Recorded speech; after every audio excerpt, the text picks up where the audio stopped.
Well, happy Tuesday morning to you, everyone, and welcome back to Morning Musings. My name is Don K. Preston. I am the president of Preterist Research Institute of Ardmore, Oklahoma, and we are looking at the nature of the kingdom. But first, do not forget, July 14th through 16th, 2016, here in Ardmore, Oklahoma, our theme this year is the fallacy of amillennialism.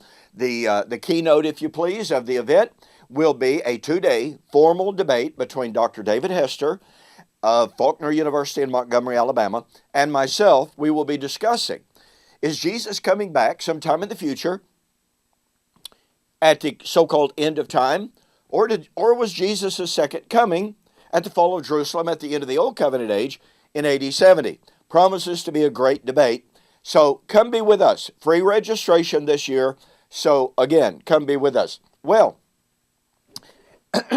as I mentioned in the last segment, introducing this element, we want to take a look at a theme that is found throughout the entirety of the Old Testament. And it has to do with this word, this concept, this motif of Zion. I've just got to tell you, this is an incredibly wonderful and exciting study. We'll probably expand this. All right, but I want to look at Zion in regard to the question of the nature of the kingdom. We're examining the question of whether or not Jesus will one day come back in a physical body at the end of time, restore the earth, and rule on earth forever and forever. That is the common futurist view. That's the dominant view of all three futurist eschatologies. Now, there are some, of course, who believe that the earth will be completely destroyed at the end of time. There will be no life on earth in a physical kingdom. One of the key Old Testament prophecies of this Zion. Now, was Zion in the Old Testament, in the time of the kingdom of Israel, was it a literal, physical city? Yes, it was, obviously. And so our dispensational friends say, well, if Zion was the capital of the city under the Old Covenant kingdom, then if the kingdom is going to be restored, we've got to have a literal, physical Zion. Well, here's what we absolutely must understand. Old Covenant Israel was a type and a shadow of the coming better things, the spiritual things of Jesus Christ. This is brought out especially in the book of Hebrews. Now, it's hinted at in Colossians chapter 2 when the writer points out that Israel's new moons, feast days, and Sabbath days were all types and shadows of the better things that were about to come when Paul wrote. Now, that raises a serious question.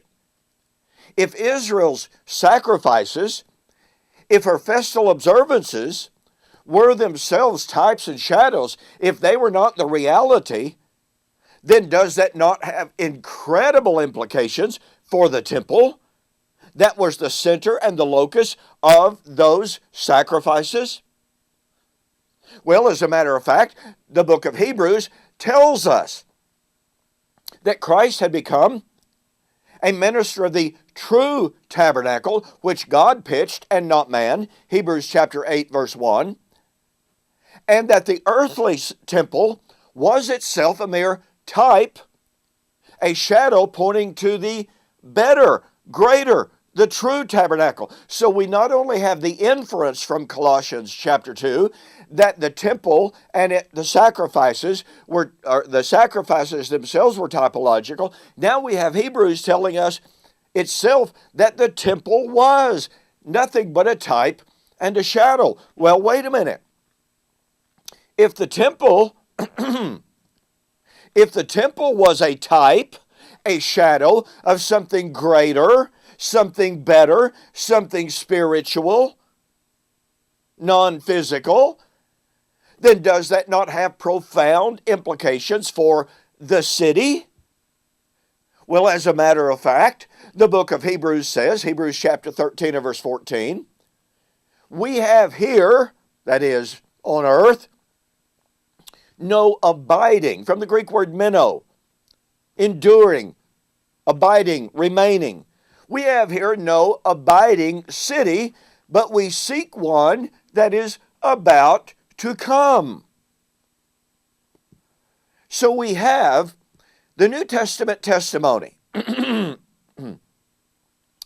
it talks about Zion, and it talks about the sacrifices that were offered in Zion, it talks about the temple that was in Zion, and it talks about the city, Zion itself, and it tells us that the sacrifices, the temple, and the city were typological, pointing to something greater, something better, something spiritual.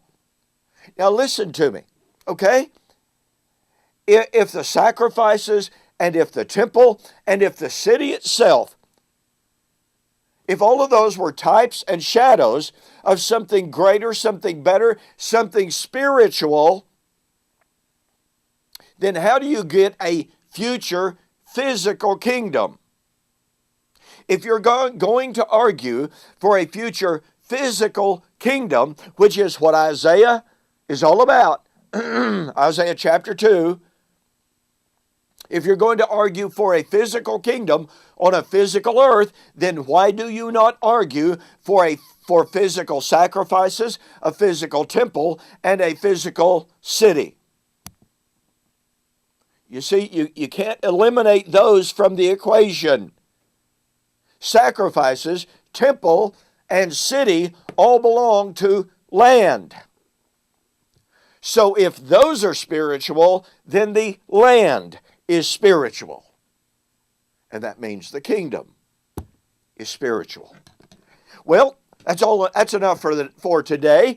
If you would, please go to my website, eschatology.org or BibleProphecy.com, and order my brand new book, The Resurrection of Daniel chapter 12, verse 2, Future or Fulfilled, because it has a tremendous discussion of the nature of the kingdom, and you will see, you will realize, you will be convinced there is no future kingdom on earth in a physical kingdom that is coming.